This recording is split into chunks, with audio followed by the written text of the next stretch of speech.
Y en las orgías de Castro, a quien lo mareó la altura y lo desvanecieron los adulantes. Y se derramó. Que le buscaban mujeres y se derramó por todas las licencias que había en el mundo. Gómez permanecía con su casaca sentado conversando con el portero de la fiera y ayudando a los andinos que votaba Castro. Y no ciñéndose a las orgías que le preparaban los valencianos. No, Gómez se sentaba en su taburete de campesino a contar las peluconas que cargaba en el bolsillo y a darle una de vez en cuando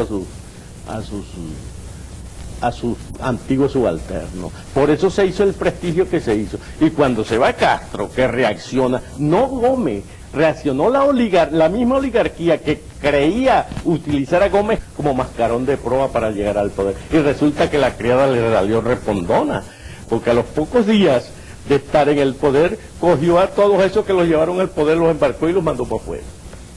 Si no lo tumban. Castro le debía su estabilidad política a Juan Vicente Gómez, porque él lo defendió en la victoria llevándole el parque que lo hizo triunfar sobre 16.000 hombres que manejaba el general Mato, y él nomás tenía 6.000. Por la fidelidad es fidelidad. Perfecto. Pero cuando Castro se desvía de sus deberes de presidente y echa a la República a la picota pública y promueve la reacción internacional y el país está en la ruina más desastrosa, la reacción no es de Gómez, la reacción es de los secuaces del propio Castro, y escogen a Gómez como mascarón de proa. Gómez en 1922 era lo que se dice vulgarmente un machazo. Hombre, todo montado en un caballo negro o en un caballo blanco, y no caminaba con el bastón apoyándose ni gagueaba. Pero es que lo ubican cuando él estaba enfermo, y todo el mundo cuando se enferma tiene sus achaques. No, pero Gómez era un hombre muy fuerte. Gómez vino enfermo en la guerra. Cuando él está en Valencia al lado de Cipriano Castro, tiene calentura con frío porque le ha pegado el paludismo de los llanos de Monay. Luego Gómez era un hombre fortísimo. Un hombre sin dubitaciones, porque Gómez, al mirar a un hombre de pies a cabeza, lo interpretaba y sabía para qué servía. Gómez no es una creación de sí propio, es un producto del medio. Alguien escribió un libro que se llama Gómez, fenómeno telúrico. Allí está implícito el principio de lo que es Gómez. Usted no le podría pedir a Gómez principios democráticos, porque él viene echando plomo desde que invade con los 60 hasta Tocuyito, donde se regimenta el régimen castrista, que es en septiembre, y Castro entra el 22 de octubre a Caracas. Luego, ¿cómo le va a pedir a usted a un hombre hecho en el yunque del vivac y la guerra y el plomo que se comporte democráticamente?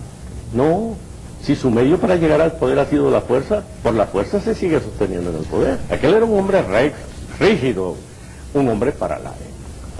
Porque aquella manada, aquella caterva de héroes primitivos, no se podían dominar sino por la fuerza.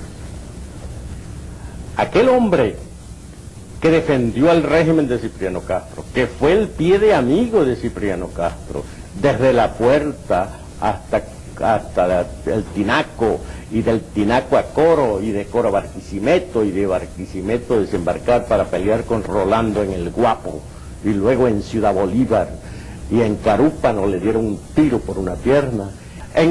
Aquí tuvimos a Gómez, en México tuvieron a Porfirio Díaz, en la Argentina tuvimos a Rosas. De manera que aquel es un producto de la época. Los grillos de Gómez no los inventó Gómez. Los grillos de Gómez usted los lee en Víctor Hugo cuando narra las torturas que ocurrían en la Torre de Londres. Los españoles eran una fiera para ponerle grillos a la gente. Usted tiene un hampa desatada que no lo deja usted ser libre. Usted cuando sale de su casa sale con el judío en el cuerpo, como dice la gente, porque si sale a medianoche lo asaltan y esa libertad está limitada, la libertad de circulación. La libertad de cargar usted una faja de billetes como se cargaba cuando Gómez está restringida, porque usted no se atreve a cargar más de 100 bolívares porque lo matan y le quitan lo que carga. Luego, si no se puede controlar el AMPA limita la libertad del pueblo. Y si no se puede controlar el AMPA afuera, menos la están pudiendo controlar en las cárceles. Y si usted no encierra los bandidos y los deja que se maten unos con otros en las cárceles por no mandarlos al trabajo como lo hacen en Estados Unidos y en todos los países civilizados, sino que los tiene allí impregnados en ciudades. y se matan unos con otros todos los días, usted está infringiendo los principios que instituyen el orden en los países. Porque los sistemas no son buenos por las prédicas que hagan ni por los discursos que digan. Ya lo dijo el Libertador. El mejor de los sistemas es aquel que procura la mayor suma de felicidad posible, la mayor suma de seguridad social y la mayor suma de estabilidad política. ¿A cuál de esos tres términos del Libertador responde la actual democracia? ¿Usted tiene seguridad social? ¿Usted tiene estabilidad política? ¿Usted tiene bienestar social? ¿En qué medida el gobierno de Gómez usted cree que cubrió esas tres fases? ¿Y en qué medida las cubre una democracia? Óigame para establecer comparación. Óigame este parecer. A Gómez, para analizarlo, hay que situarlo, sentarlo en el tauretico de su época, porque si usted no lo sienta en el taurete de su época y quiere traerlo aquí, a la época de la democracia, usted está infringiendo una regla que es la continuidad histórica. Todo el mundo centra las responsabilidades en Gómez, pero acuérdense ustedes que cuando Gómez contaba con colaboradores benignos, con colaboradores buenos consejeros, como fue Batista Galindo, y como fueron otros, Gómez soltaba presos y dejaba entrar exilados. Y a los exilados que dejó entrar, después los colocó en su propio gobierno. De tal manera que no es tan fiero el tigre como lo pintan. La clásica necesidad histórica de Gómez está muy a la vista. A todos los líderes que Gómez metió a la cárcel, los tuvo que expulsar López Contreras, por otra vía, con más salamería. Y Medina, que no los expulsó ni los metió a la cárcel, los tumbaba. Hay un Gómez a quien nadie le niega el mérito que tiene, porque él es el verdadero reunificador, él es el constructor del país, en el sentido que él vence todas las disidencias y se crea un organismo central. Por primera vez en muchos años, Gómez le entrega a Castro y le dice: aquí está Venezuela, ya dominé a tal caudillo, dominé a Oriente, Occidente, Guayana, absolutamente ese es Venezuela.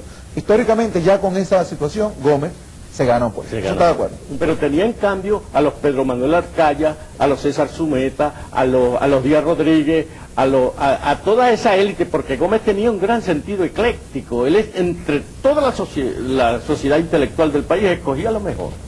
Sí. Cosa que no han tenido muchos de los presidentes. Gumersindo Torres, todos. Gumersindo Torres, Román Cárdenas, tantos hombres que hicieron obra. Gómez incorpora a los Andes, que eran antes más colombianos que venezolanos, los incorpora con una carretera que tiene 2000 kilómetros de largo y la hizo con pico y carretera. Lo que pasa es que la historia la escriben los que están arriba.